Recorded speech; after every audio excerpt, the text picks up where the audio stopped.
无锡在大家的印象里边吧，又是江南水乡嘛，跟苏州一样。我记得我家在那个镇子里边叫做奶牛之乡。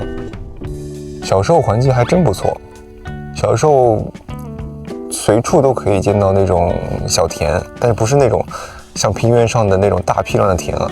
然后无锡的地理环境是有山有水，有太湖，有惠山，有高高低低的小山峦，都是围绕着无锡的。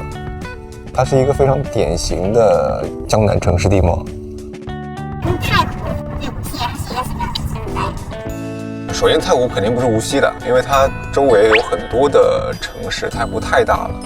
它周围有苏州，有无锡，有常州，还有湖州，反正很多城市都是挨着太湖的边儿。对我来说，有很多好吃的，太湖三鲜、太湖三白，我们这儿叫，有白鱼、白虾，还有个叫做银鱼，对，太湖银鱼，太湖银鱼，从小到大就是吃虾长大的。白虾是特别好吃的，我印象最深刻的是我一个人可以吃2盆。我记忆里边，小时候一直误以为太湖里边什么东西腐烂了，非常臭。太湖边上那种浪打上来就会有一层像青苔一样的东西。后来听大人们说那叫蓝藻，蓝藻爆发那段时间好像还挺严重。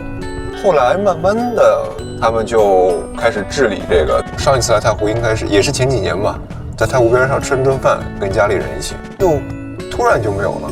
太湖的变化真的非常大，是块福地。咱们国家的福地。